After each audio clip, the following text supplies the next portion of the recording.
Muchas gracias, me pueden escuchar. Buenos días, es un placer estar acá. Muchas gracias por la invitación de la fundación. Es mi primera vez en Uruguay y realmente me encanta, muy verde, muy organizada, bien distinta a San Pablo de donde provengo. Entonces vamos a comenzar a hablar de la matemática. Primero les voy a hablar del desarrollo y las habilidades de matemáticas se desarrollan. Luego voy a hablar de las matemáticas y la cognición. Luego vamos a hablar un poco del cerebro y luego del programa Puma. Voy a tratar no de hablar muy rápido, así las intérpretes la podemos seguir. Cuando hablamos de matemáticas, ustedes escucharon recién una charla increíble y cuán compleja puede ser las matemáticas. ¿Cuándo comienza la matemática? ¿Cuándo los niños comienzan a utilizarlas? Bueno, la respuesta es que es muy temprano y tenemos estudios del registro ocular en donde esta cámara emite una luz que refleja nuestros ojos y esto causa una luz que ilumina la pupila y estas dos medidas hay una computadora que computa cuando uno mira el monitor. Entonces, esta velocidad puede monitorear de forma muy precisa cuando la persona mira a el monitor y cuando no lo hace. Entonces, voy a hablar de este estudio que se hizo hace unos 30 años más o menos y evaluaba a los niños que tenían 5 meses y usaban este registro ocular para ver si estaban mirando eh, algún lugar. Y si uno le mostraba al niño un dibujito, acá un cachorrito, tengo que controlar esto, acá un cachorrito que aparece en el monitor, un objeto, luego dos cachorritos. Es una tarea que se va sumando una a la otra. Entonces, ¿dónde enfoca el niño, el bebé? Si lo separamos en dos grupos y a uno se le muestra en donde los objetos se van sumando y al otro grupo solo se ven objetos que se van restando, uno puede identificar que la última cuando la última imagen es incorrecta. Entonces muestran de forma muy precisa cuando la imagen final es incorrecta. Entonces, al final solo queda un objeto y ellos siguen mirando de forma inequívoca al objeto. Este estudio se replicó muchas veces y podemos ver que desde muy temprana edad los niños saben algo de las cantidades y el saber de las cantidades,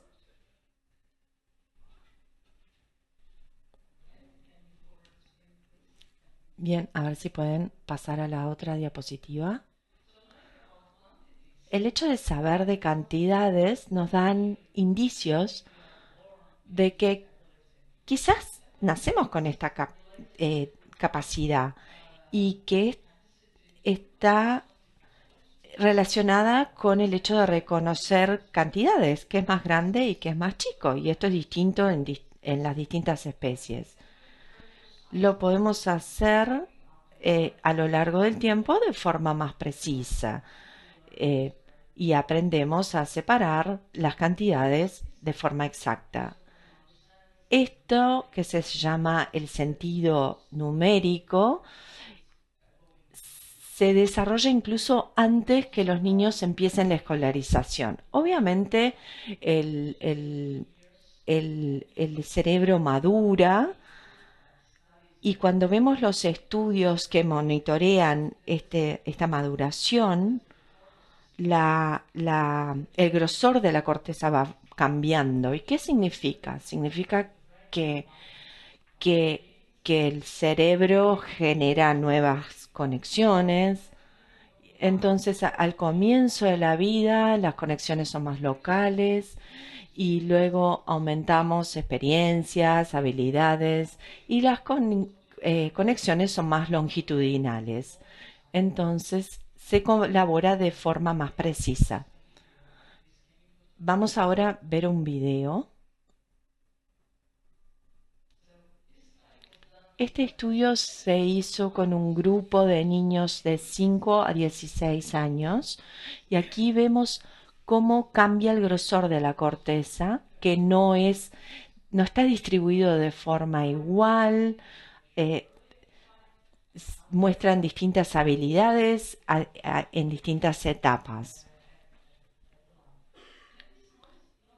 Y este conocimiento es importante cuando hablamos de aprendizaje y en especial de matemática, porque la matemática es una habilidad muy compleja.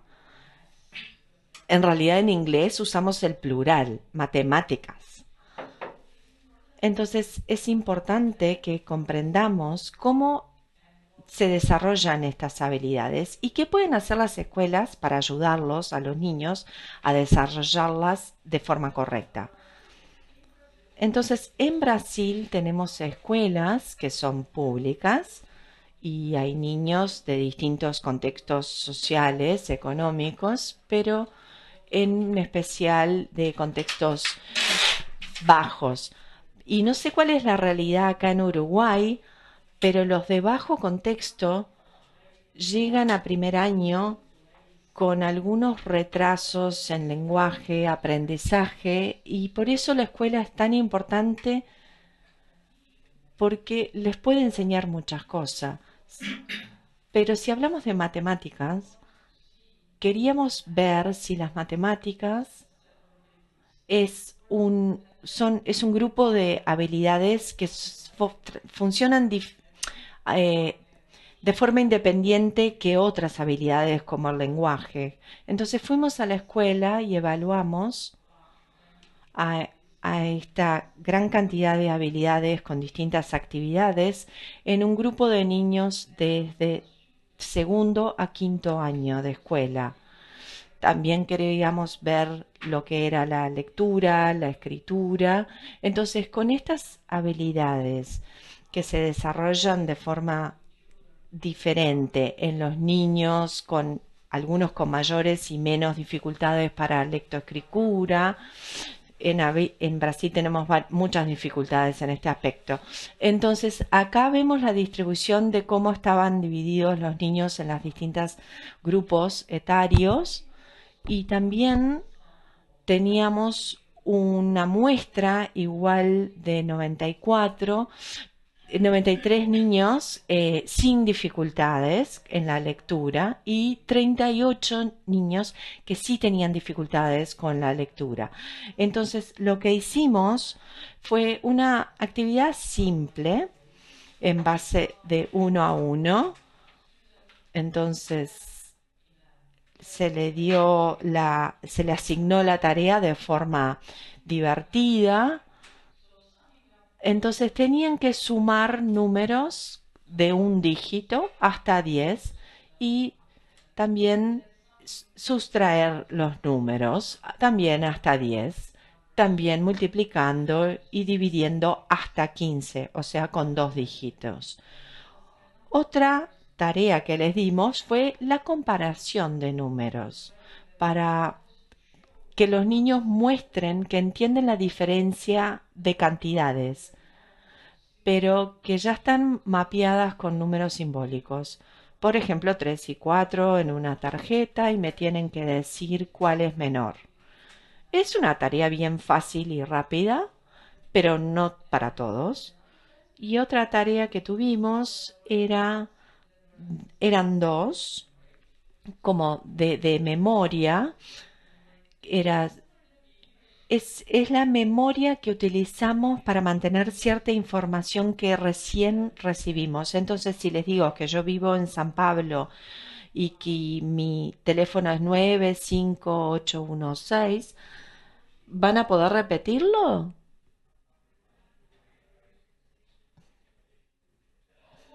Casi, casi. ¿Y ustedes se acuerdan dónde vivía yo? Sí, eso era más fácil, ¿no? Y ya lo dije al principio de la charla. Entonces, lo que usan es la memoria fonológica. Es como un disco que gira en nuestra cabeza y que mantiene la información alerta hasta que utilicemos las estrategias y las habilidades para transformarlo en memoria. Tenemos esta capacidad para el lenguaje, pero también lo tenemos para información visual espacial. Entonces, si uno va al restaurante, a una pizzería, y uno hace un camino distinto, y cuando vuelven, seguramente utilicen esta navegación para utilizar el mismo camino, sin hablar, pero simplemente moviéndose, utilizando esa memoria. Entonces, utilizamos estas dos habilidades, se llaman los bloques Corsi, y hay unos números que los niños no pueden verlo, y el, el profesor, el docente, apunta a estos bloques y aumenta la secuencia, primero dos, después tres, luego a cuatro, cinco, seis, hasta que el niño eh, comete algún error y sabemos que llegó como a su máximo. Y luego tenemos lo que es también este marco o rango de dígitos, en donde el niño tiene que repetir tres números o hacer alguna manipulación. Y la última prueba que usamos fue una prueba de inteligencia, eh, que no es verbal. ¿Y cómo está entonces relacionada la inteligencia? Lo que queremos comprobar es cómo estas habilidades en los diferentes años escolares, en los diferentes niveles, porque la escuela es muy importante y teníamos diferencias entre los diferentes años escolares. Y también hubo diferencias, y esto es lo más importante entre los dos grupos.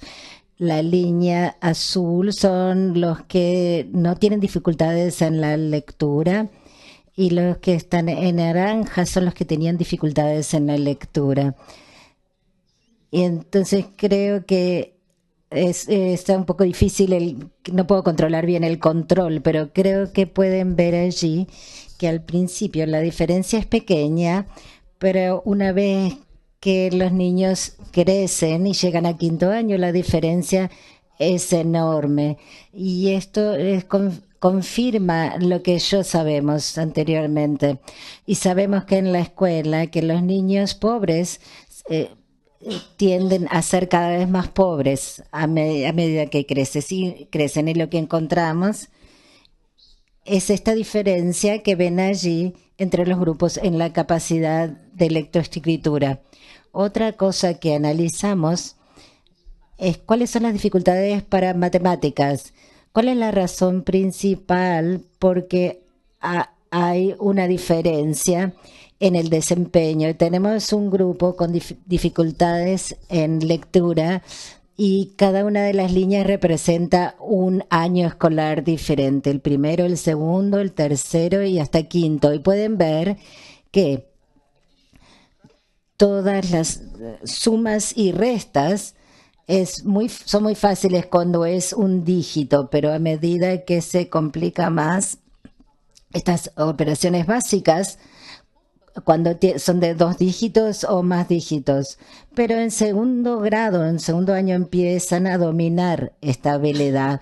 Pero en las restas, cuando pasamos de un dígito a dos dígitos, este es un problema que hay muchos niños que no pueden dominar hasta el quinto año. Y pueden ver aquí que los niños no están, no están llegando al máximo de desempeño. Y este es el grupo de los niños que tenían dificultades de lectura y ven que al comienzo de la escolaridad, primero y segundo año, tienen, tienen dificultades y no empiezan a mejorar hasta el quinto grado en cuanto a la multiplicación y suma de dos dígitos. Y la pregunta es, la pregunta es, ¿cuál es la razón? ¿Por qué no pueden manejar las operaciones de dígitos?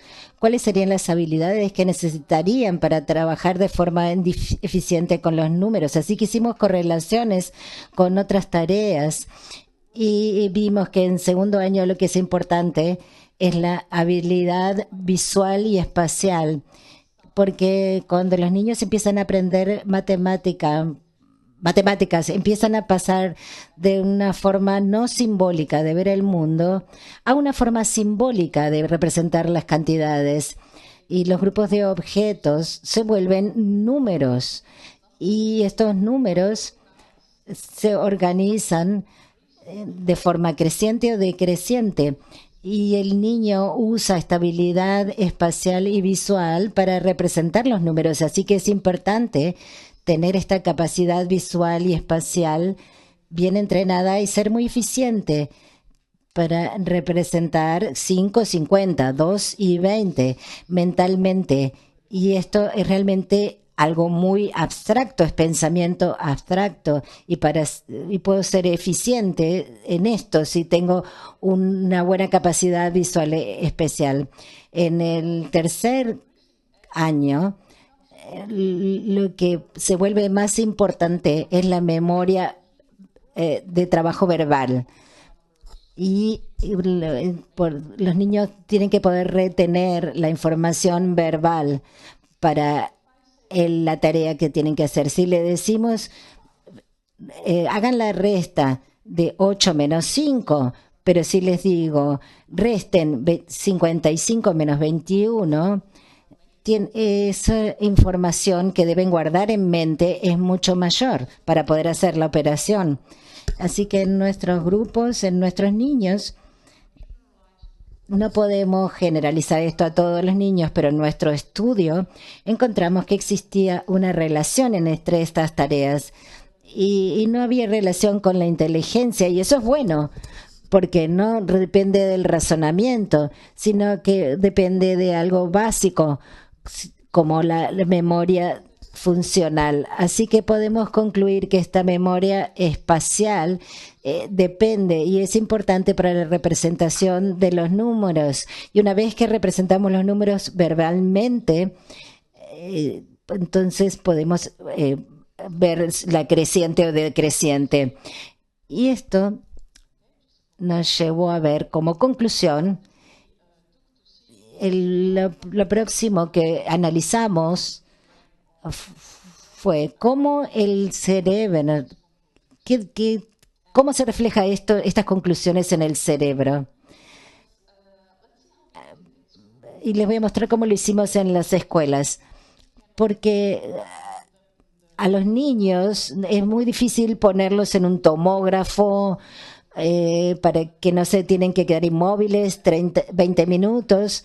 Y muchos investigadores se enfrentan en este problema y han sufrido mucho porque a los 5 minutos el niño, después que entra al tomógrafo, dice, por favor, tengo que ir al baño, Entonces usamos una técnica diferente que es una FNIRS, es el nombre de la técnica, y es mejor para los niños. Es porque lo podemos llevar a la escuela. Es móvil y es resistente al movimiento, y si el niño se mueve un poco no hay problema. ¿Cómo funciona? Vamos a mostrar el video para mostrarles cómo funciona.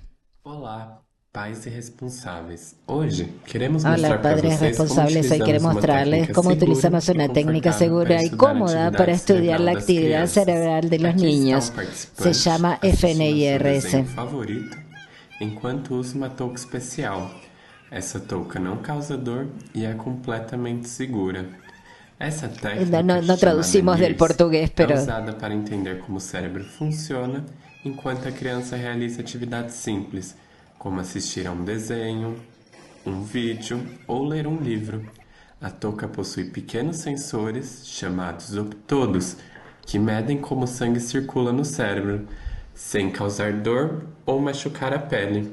Como vocês podem ver, a criança continua suas atividades normalmente enquanto medimos a atividade cerebral.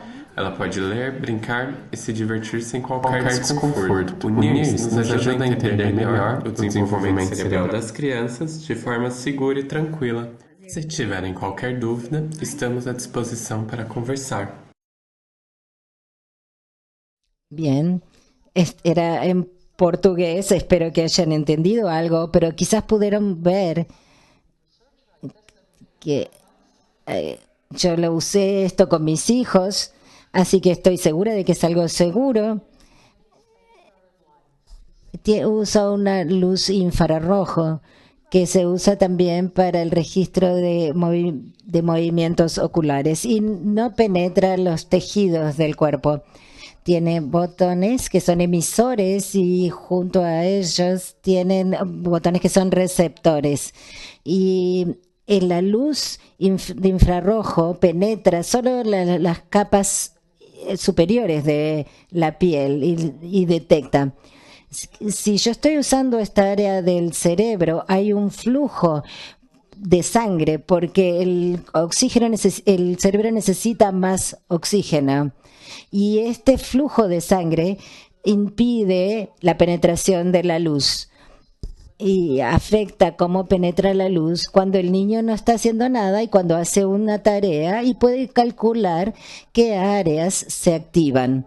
Y funciona con los mismos principios que la tomografía, pero es más amigable para los niños.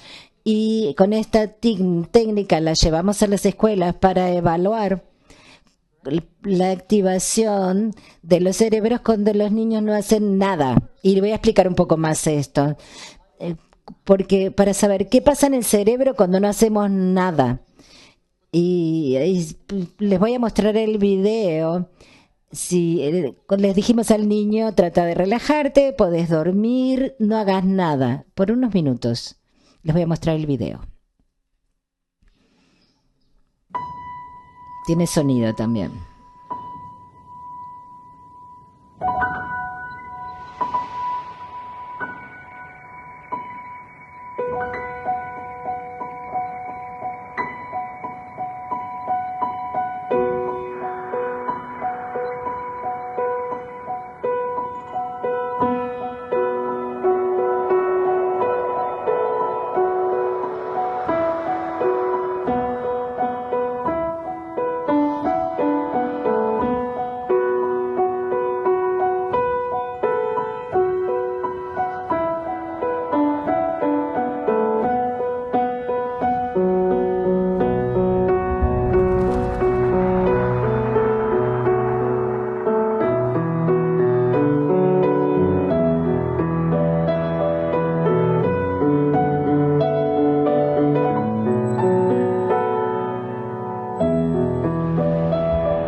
Quizás ustedes se acuerden de los objetos que mostró Marcelo, porque el cerebro siempre hace algo.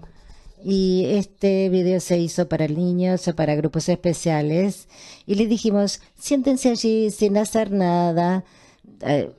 Los niños empiezan siempre a hacer algo. Y este video les permite descansar y que su cerebro quede desactivado, y vemos diferentes áreas del cerebro que se activan, que son distintas de las que se activan cuando hacemos una tarea. Son sistemas opuestos, que son antagonistas, y activamos ciertas partes cuando estamos en descanso. Es una activación básica del cerebro, se podría decir, y cuando hacemos algo activamos otros sistemas diferentes porque necesitamos las habilidades visual espaciales. Es importante cuando vemos la activación básica en los niños, y es importante porque activan la funcionalidad para la organización del cerebro. Nos muestran cómo las áreas interactúan entre sí en matemáticas. Como dije al principio, es importante ver cómo se activa el cerebro durante el desarrollo. Tenemos activación en el área frontal. Este es un niño sentado allí mirando el video con la gorra y vemos si hay una relación entre la tarea. Como les mostré antes, hay una relación entre la parte frontal del cerebro, la habilidad espacial, la matemática que están haciendo y la memoria verbal. Y encontramos que sí existe una relación, una conectividad de cómo funcionan las diferentes áreas en esta área posterior, la parte frontal del cerebro, pero no es la parte, pero está detrás. Es parte de la corteza frontal. Y aquí pueden ver que aquí se sincronizan las habilidades, se sincroniza la activación en esta porción aquí. Esto se sincroniza en su activación y se correlaciona con el desempeño. Y en los niños tienen un mejor desempeño en las tareas simples de matemática, la conectividad fue mejor. Y en los niños que tienen un peor desempeño, la actividad no estaba tan sincronizada. La misma correlación la encontramos con con la tarea de comparación de números. Los niños que tenían un mejor desempeño en la comparación tenían mayor sincronización entre las áreas, y también encontramos una correlación entre la habilidad visual espacial. Con los niños que tuvieron mejor desempeño tenían mejor sincronización. ¿Y qué quiere decir esto? ¿Qué queremos decir con este resultado? La analogía es un poquito difícil porque solo una parte frontal del cerebro, no es una imagen total del cerebro, pero creemos que junto con otros estudios muestra que los niños que tienen un mejor desarrollo en la tarea también tienen una reorganización más rápida de las áreas, pero la cooperación entre las áreas que son responsables de este tipo de tarea, la memoria funcional y las habilidades visual y espacial soportan la tarea. Y esto para hacer seguimiento de niños y de cómo que el desempeño que tienen en la escuela puede ser muy importante para el mapeo de estas habilidades, y quizás un día esto les dé respuestas a las docentes. Y quisiera mostrarles estos resultados para mostrarles un marco múltiple de las habilidades de la matemática. Y este marco múltiple dice que sí, que hay procesos matemáticos básicos que podemos comenzar desde edad temprana, estimulando a los niños, mostrándoles cantidades, enseñándoles números, haciendo matemáticas con ellos. Pero hay un conjunto de funciones cognitivas que siempre dejamos de lado y que son tan importantes como las habilidades de matemáticas, porque son las que dan apoyo a estas habilidades de matemáticas. Y especialmente las habilidades visuales y espaciales hemos visto en los resultados que son muy importantes para la matemática. Y este triángulo se cierra con el dominio específico de las matemáticas, y hay un rendimiento básico de la matemática que depende de otros factores como el lenguaje, que es importante porque si tengo que resolver un problema tengo que entender qué es lo que el problema me pide. Y otras partes del modelo son importantes. La influencia de la experiencia de aprendizaje, mi relación con las matemáticas es buena, tengo confianza en mí mismo o estoy asustado de que no voy a poder resolver los problemas de matemáticas. Y esto se relaciona con lo que estaba diciendo Marcelo, de que la matemáticas debe ser enseñada con un componente lúdico. I have 8 minutes. Para terminar, voy a hablar de Puma Brasil. Es un estudio que hicimos con mis colegas Alejandro y vamos a hablar sobre esto un poquito. Lo adaptamos a Brasil, registramos los sonidos, el habla. Quizás podamos ver el video después. El Puma en Brasil invita a los niños a que vengan a Uruguay a hacer distintas actividades en el campo. Es muy lindo.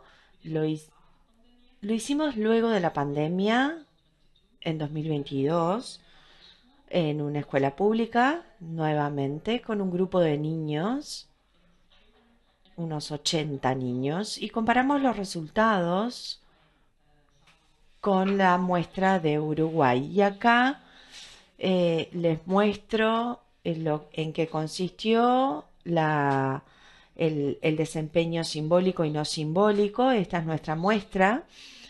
Lo que queríamos preguntarle al estudio es ver si éramos similares, porque somos vecinos, tenemos algunas similitudes o diferencias, pero con respecto a los niños de las escuelas públicas, ¿vamos a tener los mismos resultados? Y las respuestas son sí y no. Entonces, estos niños obviamente vienen de familias que tienen situaciones socioeconómicas similares, pero vemos distintas dificultades. En Uruguay los niños que van a las escuelas, sus madres en general tuvieron una baja educación. Acá podemos ver. El nivel educativo de la madre en Uruguay es más bajo que en Brasil. Y esto sería un factor importante. Entonces, todos los niños hicieron los resultados en las tablets y comparamos. Y hicimos la comparación entre el desempeño simbólico y no simbólico. Y podemos ver que en Brasil sí hay pequeñas diferencias, pero en general les fue muy parejo. En Uruguay tenemos una diferencia. Entonces, el desempeño promedio en las tareas simbólicas fue menor. Acá podemos ver una gráfica para mostrarlo. En Brasil y en Uruguay las muestras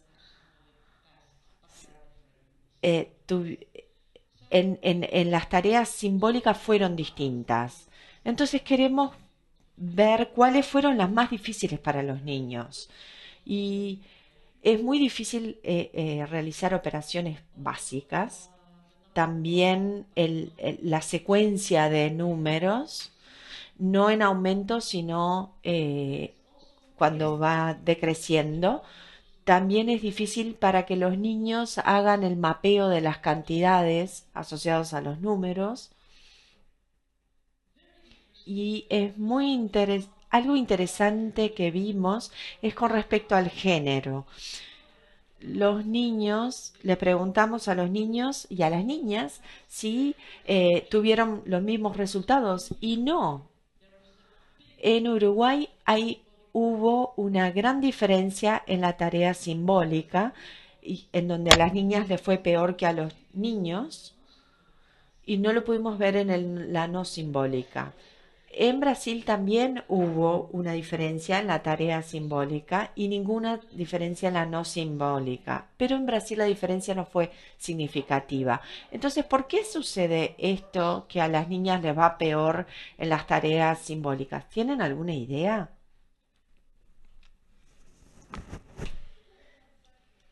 Ay.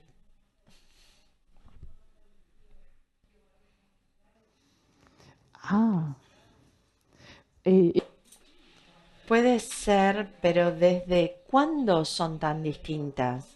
¿Ustedes creen que es algo con lo cual nacen o son educados de formas distintas y practican más lo visual que lo verbal?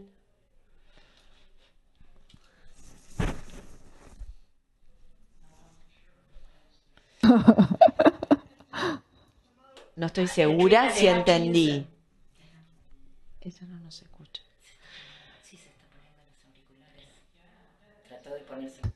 Just a minute.